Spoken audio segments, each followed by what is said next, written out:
Assalamualaikum warahmatullahi wabarakatuh. Baik, apa kabar semuanya anak-anak?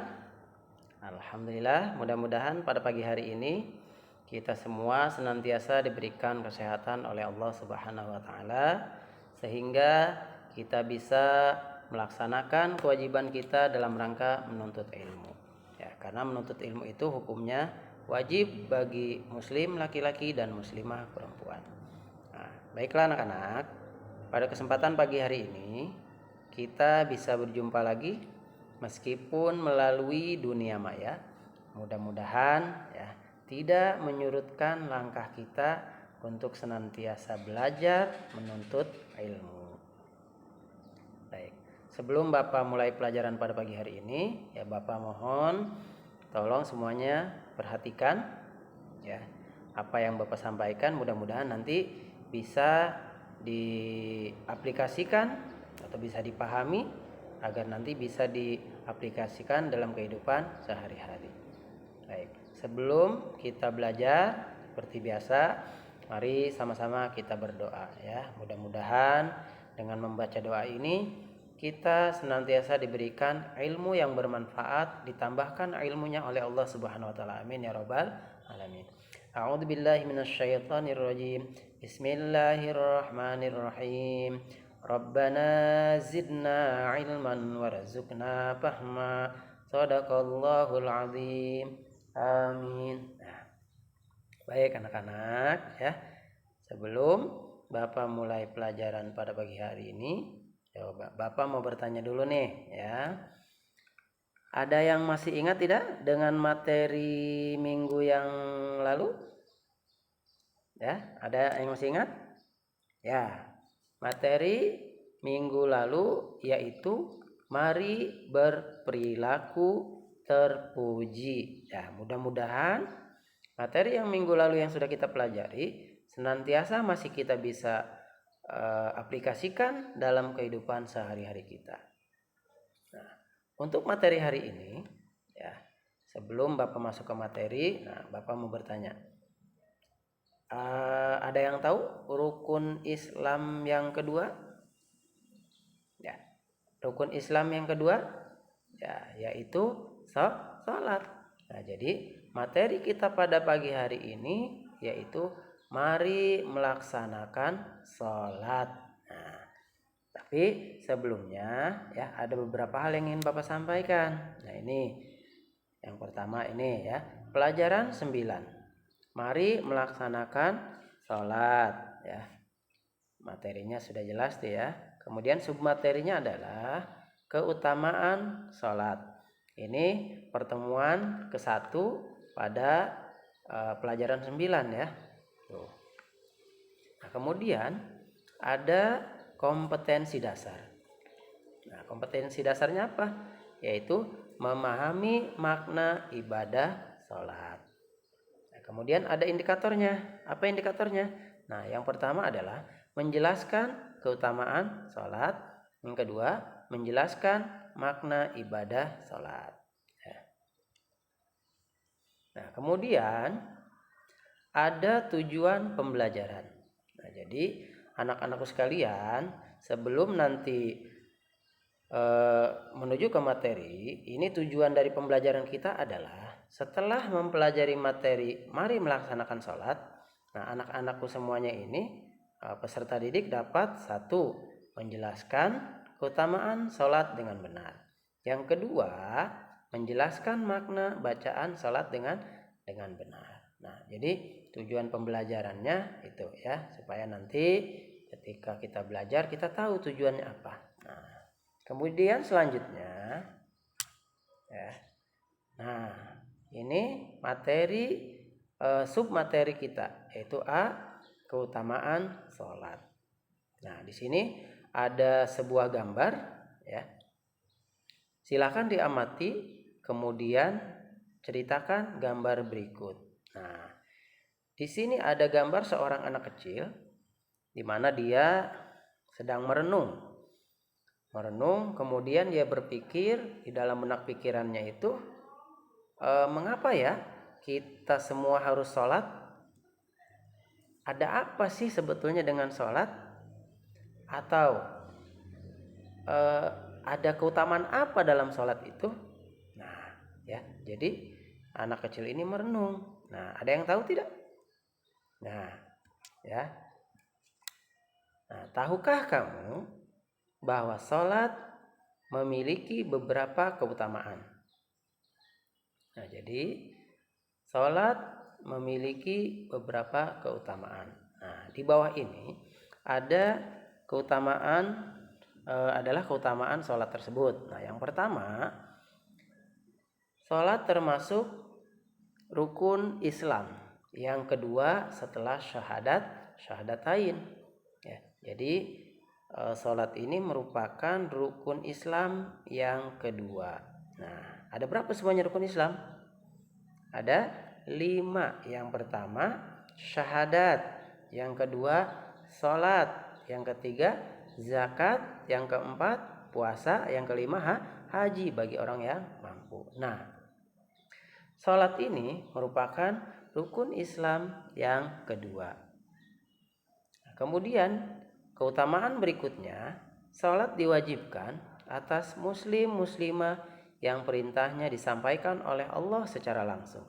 Nah, jadi sholat ini hukumnya wajib ya bagi kita, baik laki-laki maupun perempuan. Ya, sholat ini hukumnya wajib. Wajib apa? Wajib ain.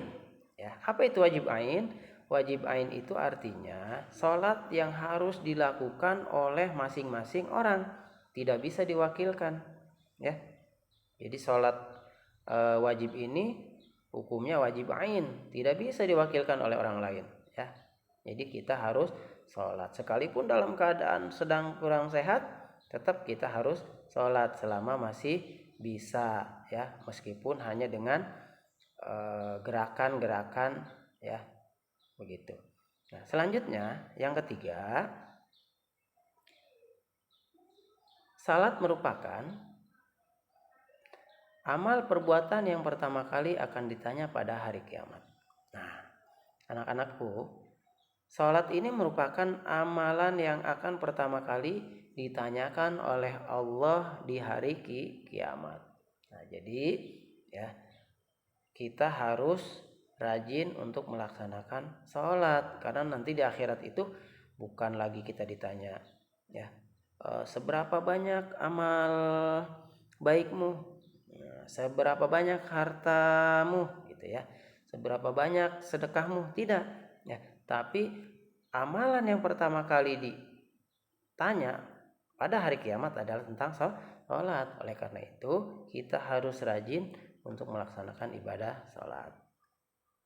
Nah, kemudian yang keempat, ya, sholat termasuk amal yang paling disukai oleh Allah. Ya, jadi sholat ini merupakan amalan yang paling disukai oleh Allah. Nah, ada 3 amalan yang disukai oleh Allah. Ya, di antaranya salah satunya itu tentang sholat. Nah, sholat tepat waktu, as-sholatu auqatuha. Jadi sholat tepat waktu. Ya, itu. Nah, selanjutnya yang kelima, sholat dapat menghapuskan kesalahan dan menghilangkan keburukan. Jadi dengan sholat, ya, insya Allah segala kesalahan, segala keburukan kita, insya Allah akan dihapus oleh Allah. Tapi ya dengan catatan kita sholatnya rajin, ya itu. Nah, kemudian yang keenam, sholat dapat mencegah dari perbuatan keji dan mungkar, ya. Jadi sholat itu inna sholata tanha 'anil fahsya'i wal munkar. Sesungguhnya sholat itu mencegah dari perbuatan keji dan mungkar. Artinya kita kalau melaksanakan sholat, ya, harus bisa mencegah diri kita dari perbuatan keji dan mungkar, ya. Jadi jangan sampai nanti sholat iya, maksiat iya, begitu ya. Baik, selanjutnya orang yang khusyuk sholatnya akan mewarisi surga Firdaus. Nah, ada yang tahu surga Firdaus apa? Surga Firdaus adalah nama surga tertinggi dan mulia di alam baqo. Alam baqo di sini adalah alam yang kekal, yaitu akhirat. Ya, jadi orang-orang yang khusyuk itu nanti akan ditempatkan khusus oleh Allah, ya, nanti di surga Firdaus. Nah, jadi kita mudah-mudahan kelak ya akan termasuk dalam golongan tersebut. Nah, kemudian bagaimana sholat yang khusyuk itu? Ya, sholat yang khusyuk itu artinya sholat yang memang pada saat kita melaksanakan sholat itu, segala urusan duniawi yang ada di benak pikiran kita, yang ada dalam diri kita, kita hilangkan, kita lepaskan. Kita hanya ingat Allah dan Allah ketika melaksanakan sholat. Ya. Terus bagaimana Pak untuk tahapan agar kita khusyuk? Nah, ada beberapa tahapan, mungkin salah satunya ini ya.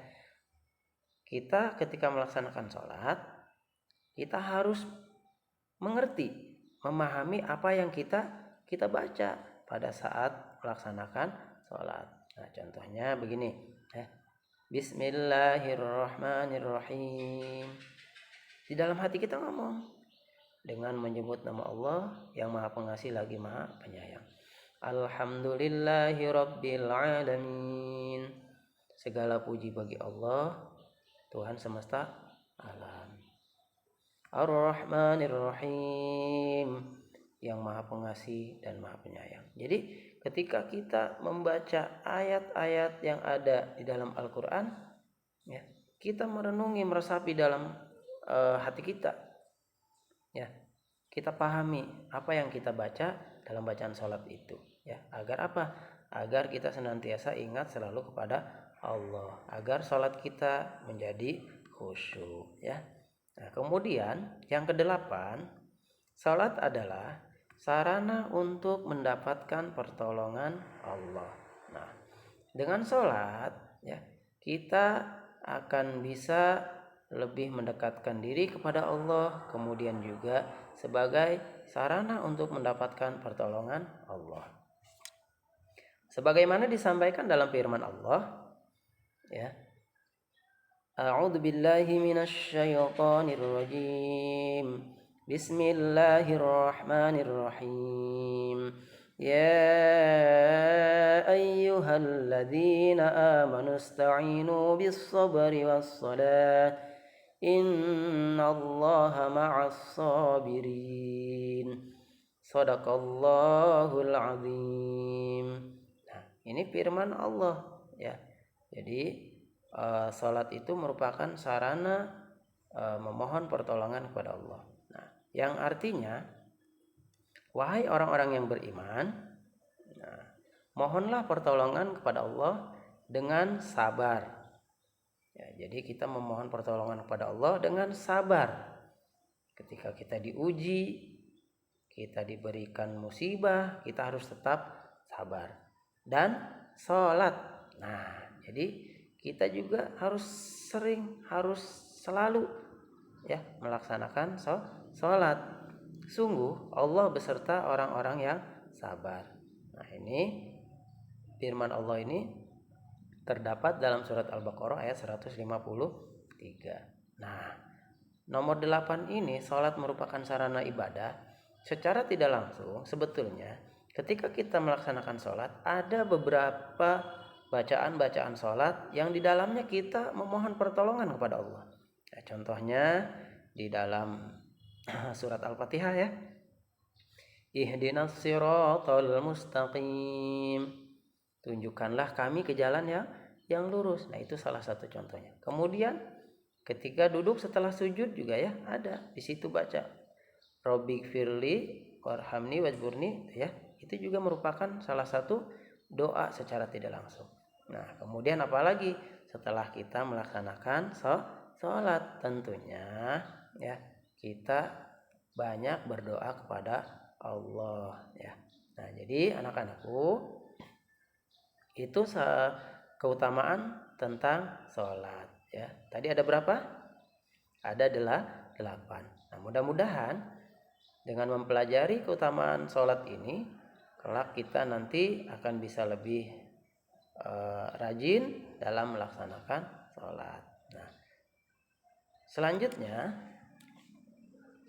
sebelum Bapak menutup pembelajaran pada pagi hari ini, di sini Bapak akan menyimpulkan ya, tentang materi yang sudah kita pelajari. Nah, dengan memahami keutamaan sholat, semoga kita bisa lebih rajin dan taat dalam melaksanakan sholat. Karena Allah akan mengampuni dosa-dosa yang ada di antara satu sholat dengan sholat berikutnya. Ya. Jadi insya Allah kalau kita melaksanakan sholat, ya Allah akan mengampuni. Ya. Kemudian dengan sholat Allah juga ya membersihkan diri kita dari kesalahan dan dosa yang dilakukan secara sengaja atau tidak. Tuh ya. Jadi dengan sholat ya dapat membersihkan diri. Allah juga akan membersihkan diri kita dari kesalahan dan dosa yang kita lakukan secara sengaja atau tidak.